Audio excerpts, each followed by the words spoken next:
एक असा आजार ज्याने जगातील करोडो लोकांना प्रभावित केलेला आहे.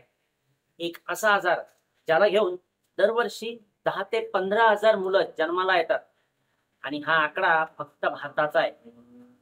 एक असा आजार ज्याने जन्माला येणाऱ्या बाळाचं आयुष्यच बदलून जातं. आपण बोलत आहोत थॅलेसेमियाबद्दल. थॅलेसेमिया हा एक अनुवंशिक आजार आहे ज्यामध्ये शरीरात रक्त बनवण्याची प्रक्रिया ही फेल ठरते आणि रक्त तयार होत नाही. हा आजार दोन प्रकारात विभागला जातो. एक म्हणजे थॅलेसेमिया मायनर आणि दुसरा म्हणजे थॅलेसेमिया मेजर. ज्या लोकांना थॅलेसेमिया मायनर असतो त्या लोकांमध्ये नेहमीच रक्ताची कमी बघायला मिळते. त्याखेरीज त्यांना दुसरा कुठलाही त्रास होत नाही. पण ज्यांना थॅलेसेमिया मेजर असतो त्यांना दर 2 ते 3 महिन्यामध्ये रक्त द्यावे लागते.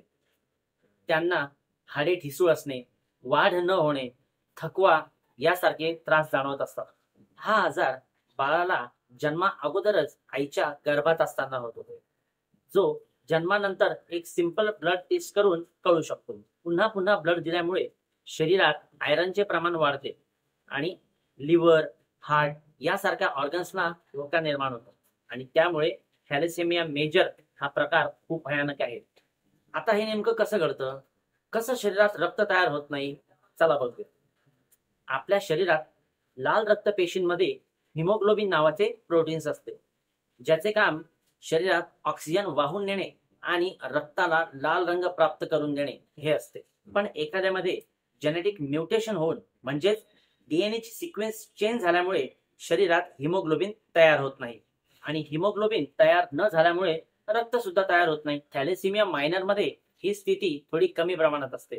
पण त्याचा पार्टनर जो थॅलेसेमिया मायनर नसेल तो ही कमी पूर्ण करून जन्माला येणाऱ्या बाळाला हा आजार होण्यापासून वाचवतो. पण जर दोन थॅलेसेमिया मायनर एकत्र येऊन मूल जन्माला घालत असतील तर जन्माला येणाऱ्या मुलाला थॅलेसेमिया मेजर होण्याचे चान्सेस जास्त असतात.